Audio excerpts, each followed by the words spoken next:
Geboren bin ich in der Stadt Oldenburg. Mein Vater stammt aus dem Jeverland, meine Mutter aus Butjadingen, beide nahe der Nordseeküste. In unserer ganzen Kindheit waren wir alle Jahre auf den Friesischen Inseln und sind aufgewachsen mit dem Meere. Ich erinnere mich, ich war 3 oder 4 Jahre alt, dass wir in Spiekeroog waren und erinnere mich gar nicht, dass dort ein Meer ist, sondern erinnere nur Buschwerk und Häuser. Aber einige Jahre später waren wir in Norderney und abends ging mein Vater mich an der Hand den weiten Strand hinunter zum Meer. Es war tiefe Ebbe, der Weg über den frischen, reinen Strand war erst immer weiter, so tief war die Ebbe und wir kamen ans Wasser, da lagen die Quallen, die Seesterne und ich war wie verzaubert. Das erste Mal das Meer vor Augen. Nachgedacht habe ich nicht. Ich habe nicht gedacht, die Unendlichkeit. Aber seitdem ist mir das Meer sozusagen wie der selbstverständliche Hintergrund des Lebens überhaupt, nämlich die Gegenwart des Unendlichen. Unendlich die Wellen, keine Welle ist gleich der anderen, immer alles in Bewegung, nirgends das Feste und das Ganze in vollkommener, unendlicher Solidität der Substanz. Dieses Meer zu sehen, ist für mich seitdem das Herrlichste, was es in der natürlichen Welt gibt. Es ist das Meer, weil immer im Wandel, weil immer in der großen Ordnung des Unendlichen, wie ein Spiegel des Lebens und des Philosophierens. Alles Feste, herrlich Geordnete, das Wohnen, das Geborgensein, unentbehrlich. Dass es aber dies andere gibt, die Unendlichkeit des Meeres, das befreit gleichsam. Das bringt uns dorthin, wo alle Festigkeit aufhört, aber wir nicht ins Bodenlose versinken, sondern in das unendliche Geheimnis. Die Unendlichkeit des Meeres ist etwas, das uns befreit von dem, an das wir zugleich gebunden bleiben und herrlich finden, nämlich an das Wohnen und das Geborgensein. Es geht darüber hinaus. Und dies darüber hinausgehen ist das Wesen des Philosophierens. Es aushalten können, dass nirgends der Boden ist und dass in diesem, wo nirgends der Boden ist, der eigentliche Boden ist, über alles hinaus, wo an nichts eine Fesselung stattfindet, das ist das unheimlich Einzige des Meeres, das es sonst nicht gibt. Und dann natürlich so alsbald das Bewusstsein, nein, das ist ja nicht das Leben, sondern das ist das darüber hinaus, der Spiegel dessen, was wir brauchen, wenn wir über die Endlichkeiten unseres Gebundenseins hinausdringen. Dieses elementare Erlebnis, gleichsam barbarisch, mit den reinen Elementen, ist mir in meinem Leben ungemein kostbar gewesen.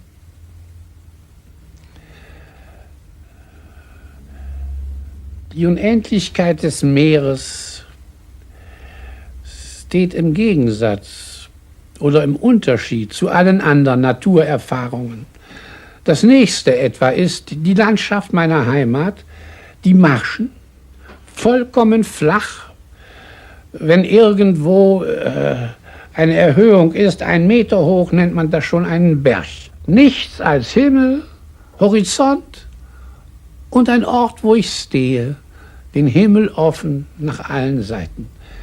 Diese Landschaft, ist schon nicht mehr das Meer selber, aber noch sehr nah und mir aus der Kindheit her so vertraut, dass mir eigentlich nächst dem Meere nichts lieber ist als die ganz flache Landschaft.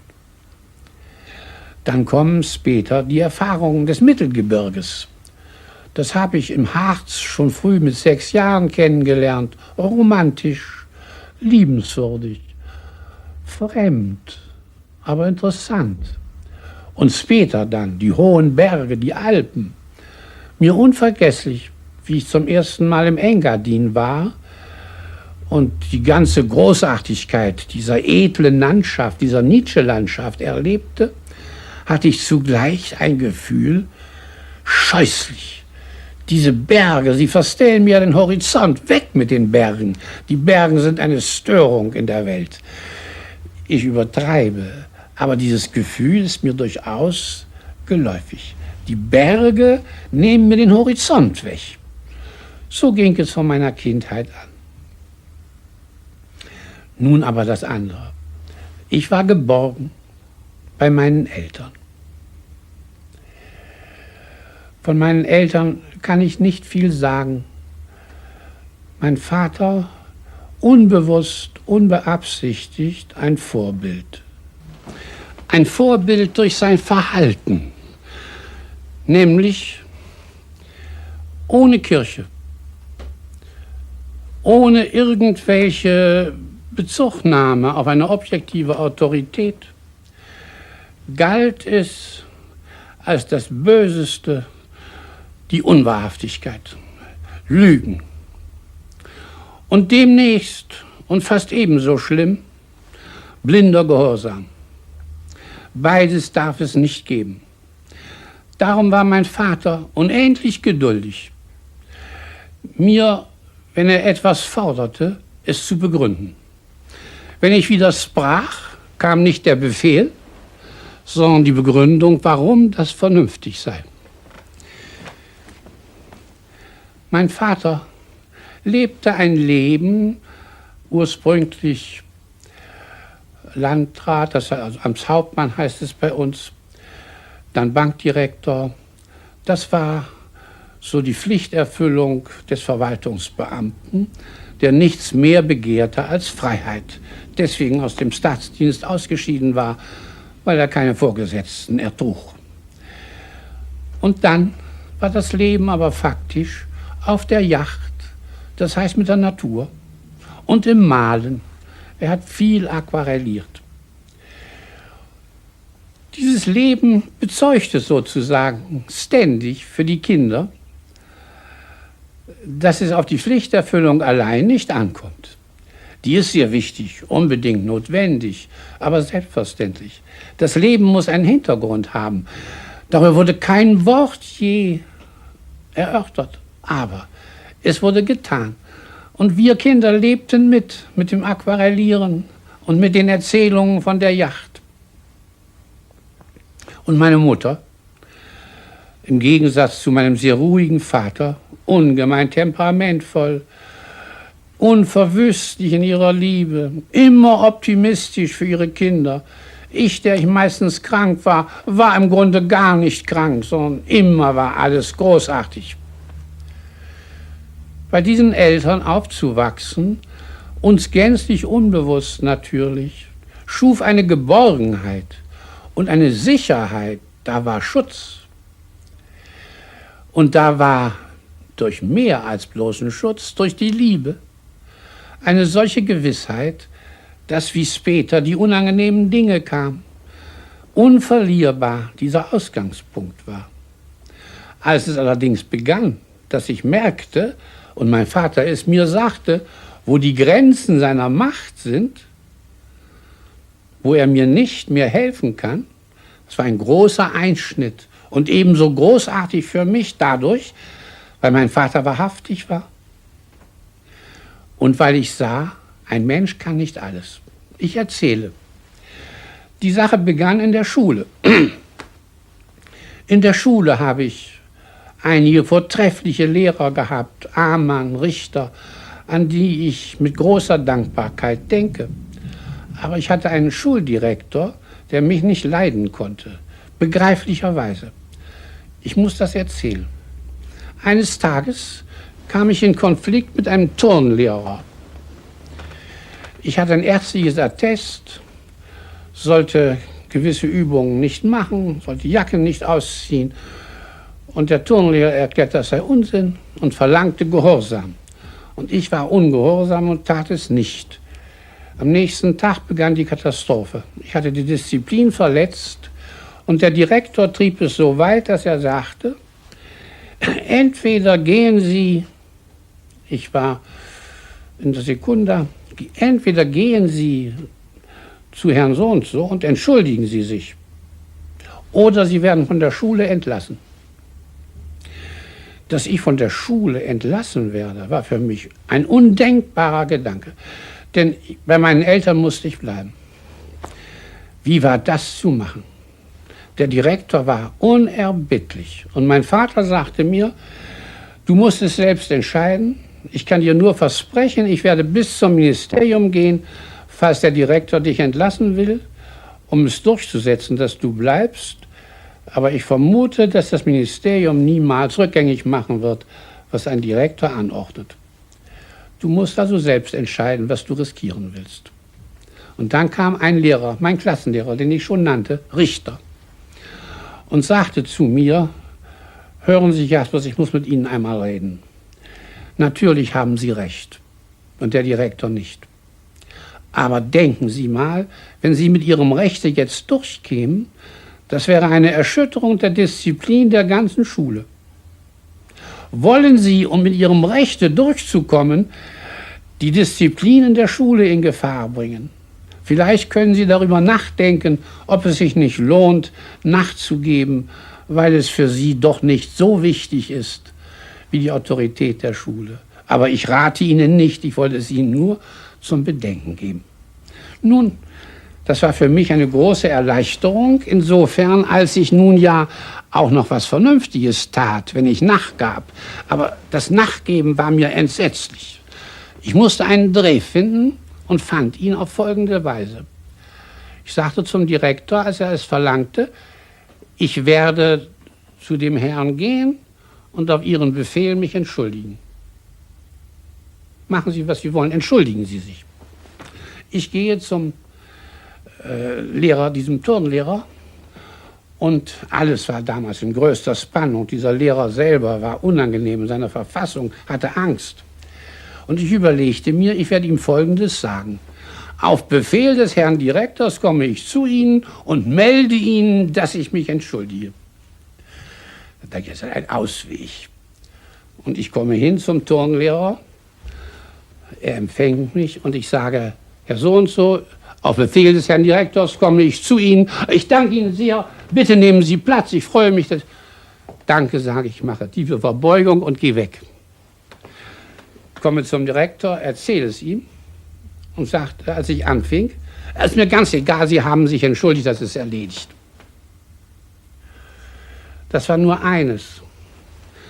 Nun kam die Prima, die letzten beiden Jahre unseres Gymnasiums. Da gab es die Schülerverbindungen. Diese Schülerverbindungen hießen Obscura, Prima und Saxonia.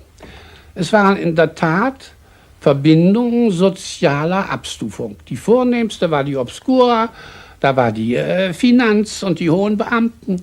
Zweiten Ranges war die Prima, da waren die mehr geistigen Leute, Lehrer, Pfarrer. Und die Saxonia, das war die geringwertige, da waren Bauern und Handwerkerkinder. Das sagte niemand. Es war aber faktisch so und jeder fühlte es, Obscura ist das Nobelste. Und ich sagte, ich trete keiner Verbindung bei. Ich will nicht dazugehören.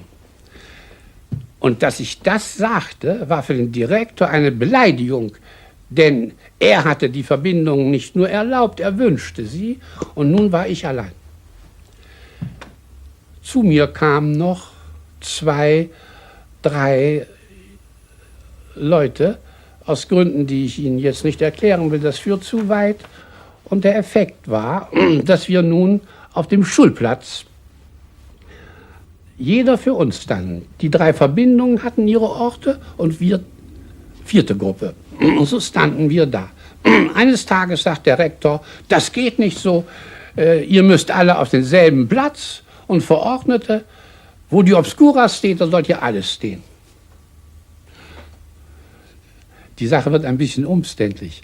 Nun gingen sie alle hin, wo die Obscura stand, nur ich nicht. Indem ich erklärte, das sind soziale Rangordnungen, an denen ich keinen Teil habe.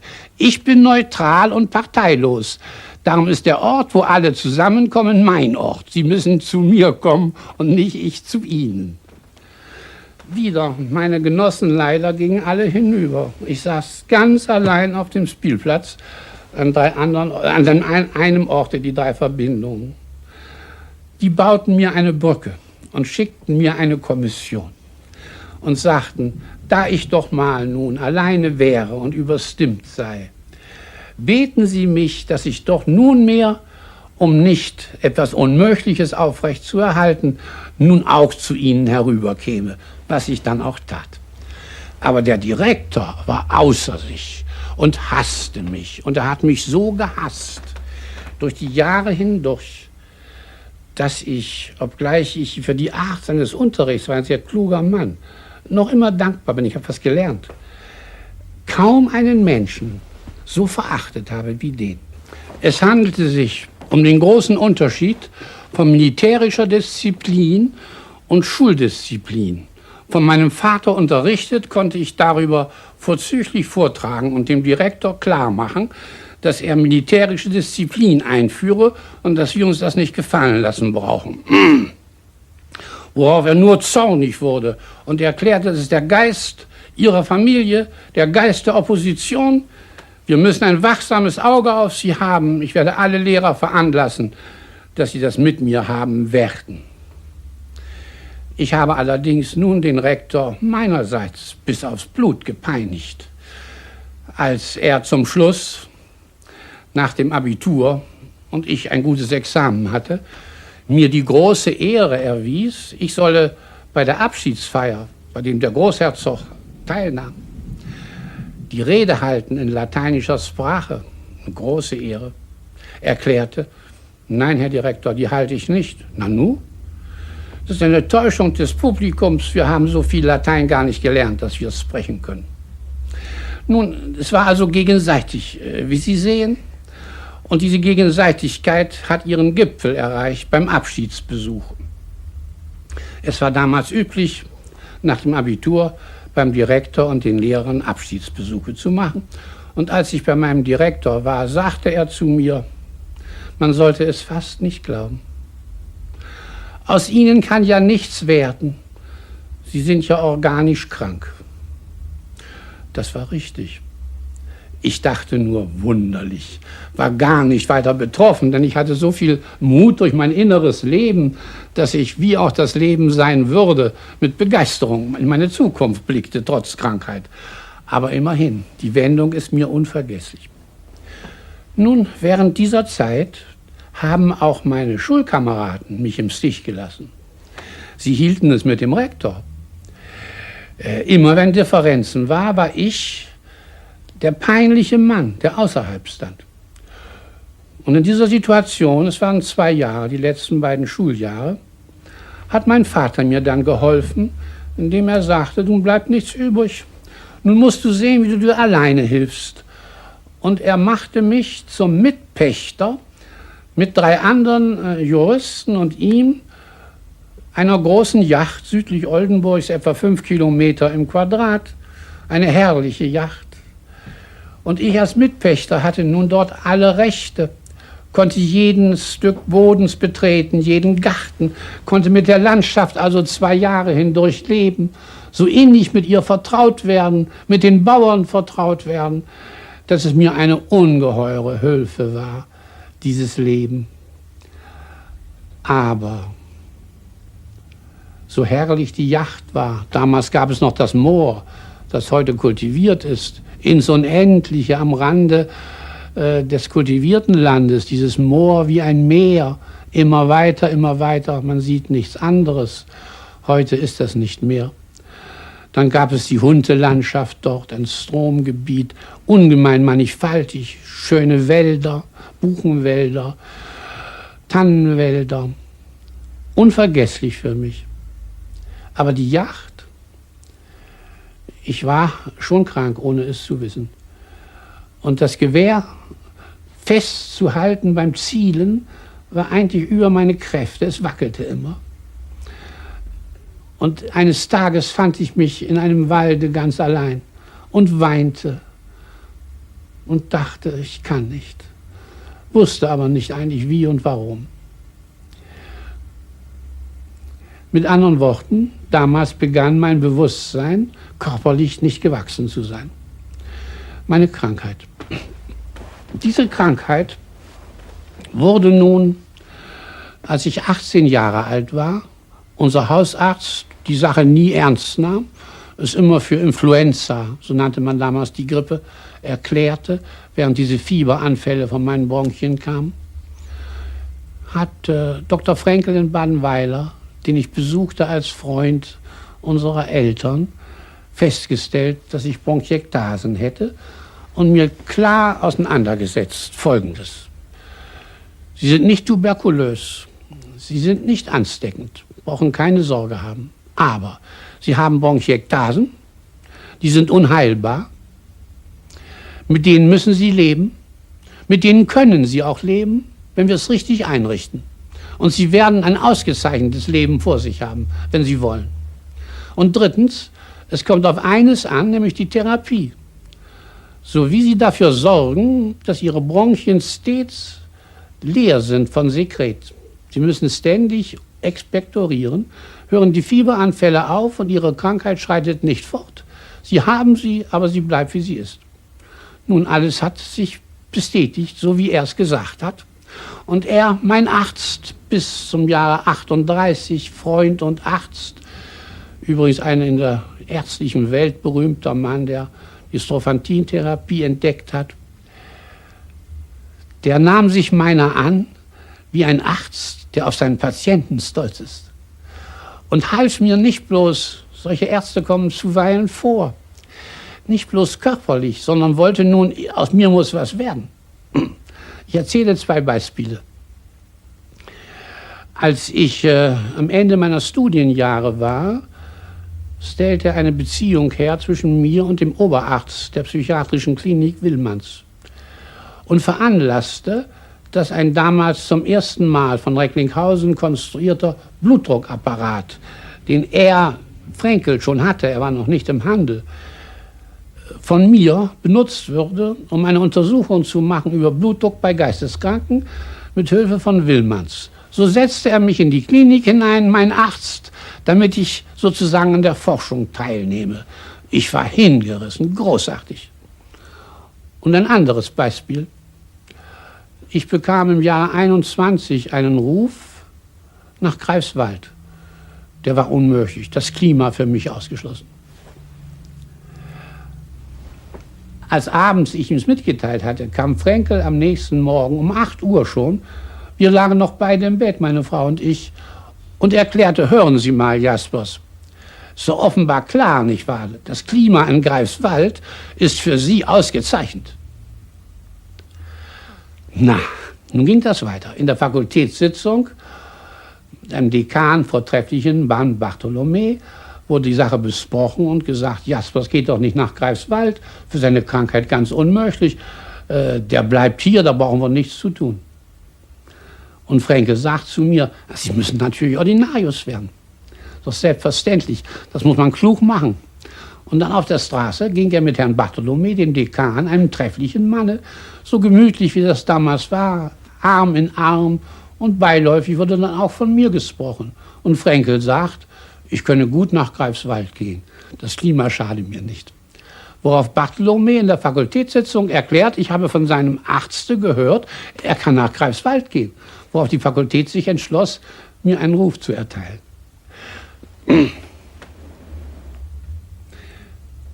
So hat Frankl also in mein Leben eingegriffen als Arzt. Mir unvergesslich, Arzt und Freund, von vornherein offen und immer in der Klugheit hilfreich. Mein Verhältnis zur Universität hat einen sehr eigenen Charakter.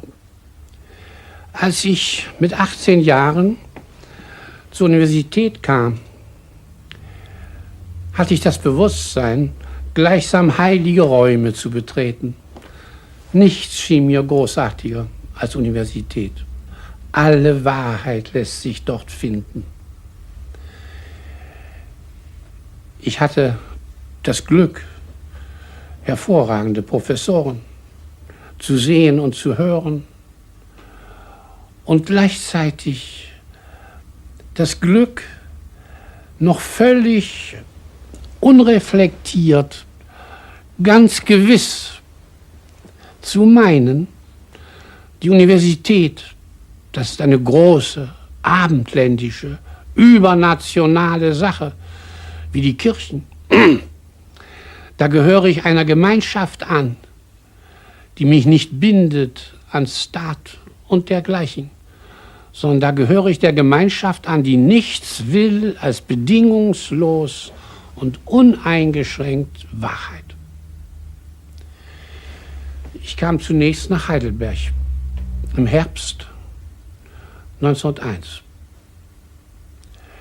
Dann ging ich im Frühjahr 1901, nein, im Herbst 1901, 1902 ging ich nach München, dann nach Berlin, dann nach Göttingen. In Göttingen blieb ich jahrelang zu arbeiten.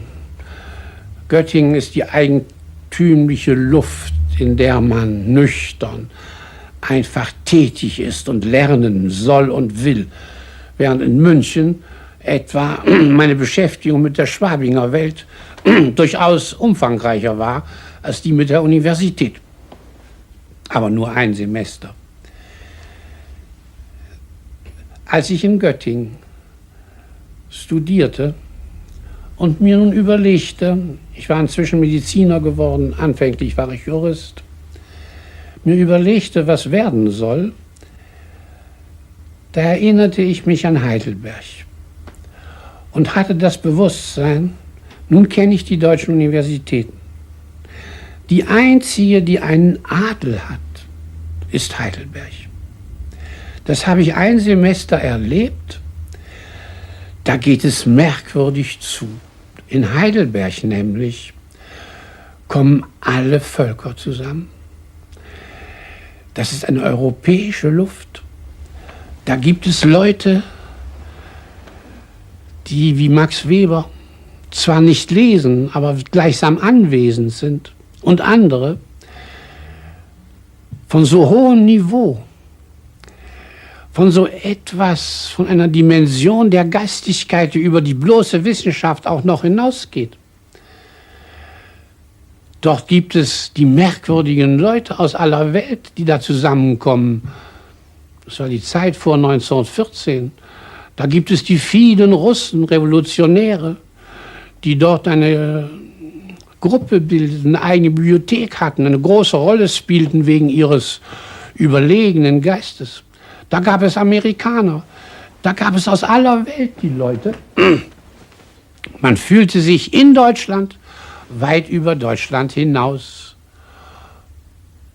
Und diese Luft war schwer zu schildern. Ich habe es mal irgendwo gedruckt, als ob man einen Meter über dem Boden lebe, in der Luft schwebe.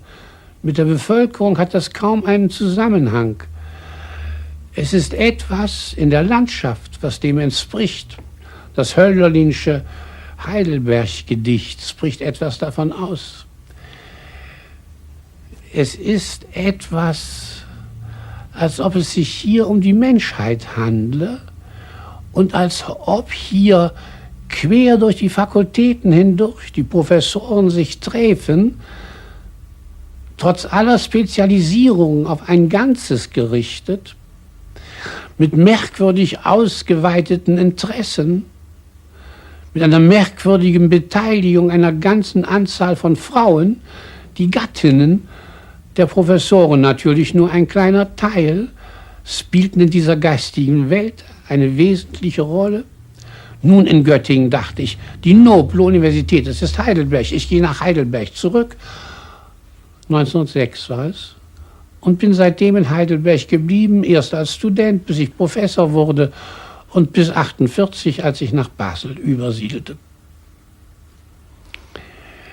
Dieses Bewusstsein der Universität, das mich so ganz durchdrang, schon als Student und dann als Professor, als ob dieses hier wie ein Märchenland sei, vom Staate eingerichtet, vom Staate gewollt, etwas Staatsunabhängiges, Überstaatliches, in dem man anständig bezahlt, bescheiden leben kann, man muss keine zu großen Ansprüche stellen, man kann in der Welt viel mehr erreichen. Aber wenn man das in Kauf nimmt, dann so frei ist wie nirgends in der Welt sonst. Niemand erteilt einem Weisungen. Die Weisungen, was man tun will, kommen von einem selber. Die ganze Verantwortung liegt bei uns. Also etwas an Freiheit und Weite unvergleichlich. Ein Märchen in unserer Zeit. Nun war aber diese Idee bei mir ernst gemeint. Und sie war wohl bei sehr vielen Kollegen nicht ernst gemeint. Die überwältigende Mehrzahl dachte primär national. Ich will Ihnen 2 Beispiele erzählen. Im Jahre 1919 war ich nach dieser sogenannten Revolution, ja, die wie alle unsere Revolutionen Kindereien waren, bisher, hoffentlich nicht in Zukunft, da war ich infolge dieser Revolution Vertreter der Nicht-Ordinarien, der Privatdozenten, in der Fakultät und im Senat. Im Senat kam aus Berlin, ich glaube vom Rektor Meinecke unterzeichnet, die Aufforderung zu protestieren gegen die Bedingungen des Friedens, die bald dann öffentlich wurden in den Verhandlungen mit dem Versailler Vertrag.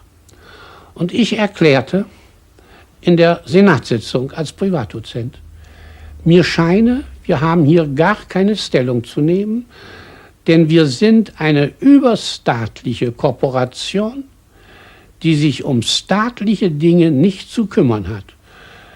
Die Sache ist außerordentlich ernst, sage ich. Was wir tun sollen, wenn diese Bedingungen kommen, das steht in jedermanns Hand. Da gibt es, was Max Weber will. Und ich glaube, jeder von uns, wir sind doch alle Staatsbürger, außer dass wir Professor sind. Als Staatsbürger hat sich jeder zu überlegen, was er will. Und Max Weber ruft auf zum passiven Widerstand und zum Guerillakrieg, das Leben einzusetzen für die Nation. Das lässt sich hören, sage ich. Ich persönlich bin dazu nicht bereit, weil ich physisch nicht imstande bin. Ob ich es im anderen Fall wäre, will ich nicht entscheiden. Aber jeder von Ihnen, der jetzt hier protestieren will, was schriftlich sehr billig ist, würde seinen rechten Weg finden durch Handlung gegen das, was in Versailles geplant ist. Also ich stimme dafür, dass wir als Universität nicht unterschreiben. Ich wurde überstimmt, man war freundlich. Aber ich blieb allein. Ein zweiter Fall. Das ist der Fall Gumbel im Jahr 1924. In diesem Falle hatte ein Privatdozent öffentlich in einer Versammlung von Kriegsteilnehmern, 1000 Leute, unter zustimmender Begeisterung dieser Kriegsteilnehmer gesagt, das Wort: Diese armen Menschen, die, ich will nicht sagen im Kriege, auf dem Felde der Unehre gefallen sind, aber doch auf schreckliche Weise ums Leben kamen. Dieser Satz erregte solche Empörung bei der Professorenschaft in Heidelberg, alle national, alle schlugen sich an die Brust. Solch eine Frechheit, solche Beleidigung der Kriegsteilnehmer. Ich bin nicht in den Krieg gegangen, sagte ein Kollege in der Sitzung, um mir so etwas sagen zu lassen. Trotz der staatsmännischen Überlegungen des Kollegen Jaspers, die ich anerkenne, ich hätte auseinandergesetzt, dass uns wiederum in diesem Falle die Sache nichts angehe, was aber natürlich betrifft ein Verhalten, das staatsfeindlich wäre, so müsste man das prüfen. Wir haben das geprüft. Ich war in der Kommission. Auf meine Veranlassung verhörten wir eine ganze Menge von Kriegsteilnehmern, unter denen sämtliche erklärten, dass sie nicht beleidigt waren durch die Worte Gumbels. Diese Beleidigung hat offenbar mehr die Professoren betroffen als die Kriegsteilnehmer. Meine Kollegen, zwei vortreffliche Herren, waren mit mir einig.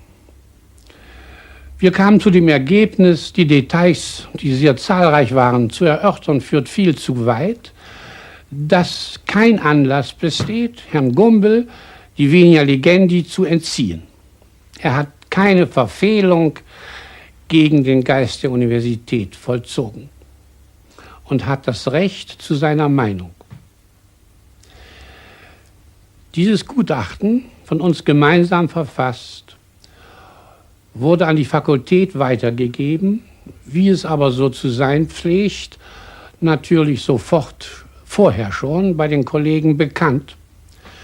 Und die Kollegen der überwältigenden Mehrzahl nach, ja, ich meine sogar nach dem Ergebnis, alle waren empört.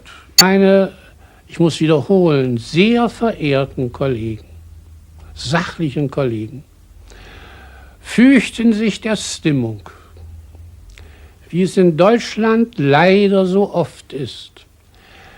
Man will doch sein wie die anderen.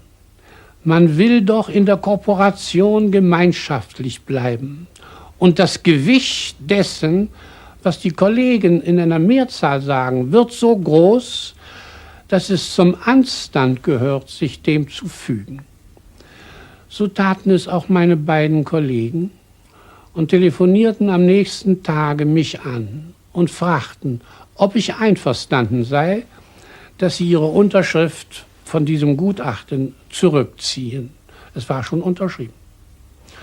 Worauf ich antwortete, selbstverständlich, ich werde das doch nicht hindern wollen, aber mein Gutachten bleibt. Unser gemeinsames Gutachten ist jetzt mein Gutachten und Sie machen ein zweites.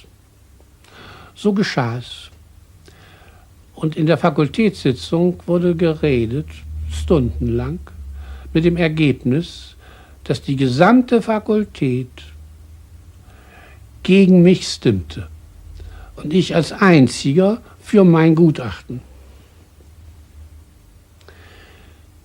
Es war mir bedrückend, nicht schön, aber ich verhielt mich nach einem völlig anderen Prinzip. Ich hatte auf der Schule, wie ich berichtet habe, gelernt, allein stehen zu können. Ich bin gar nicht mutig, ich bin gar kein Held.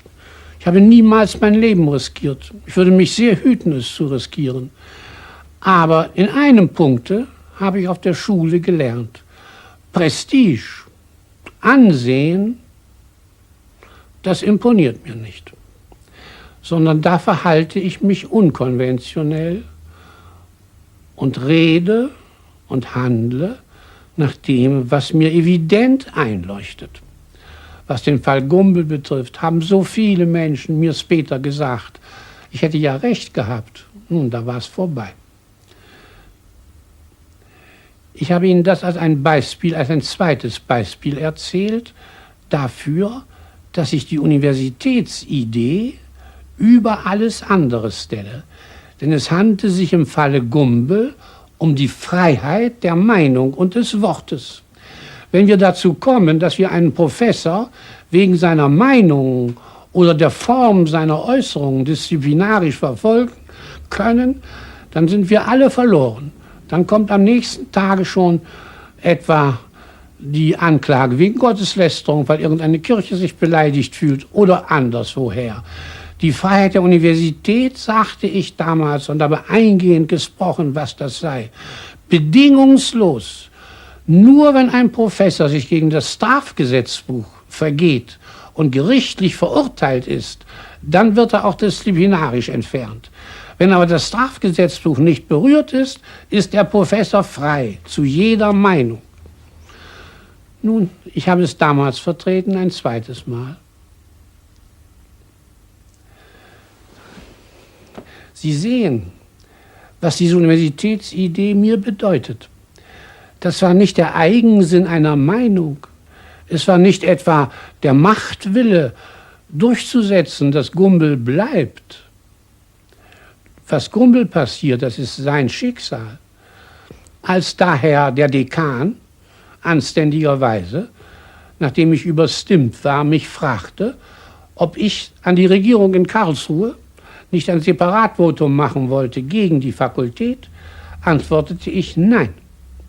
Denn ich weiß, dass der dortige Minister Remmele, SPD, aus parteipolitischen Gründen für Gumbel ist.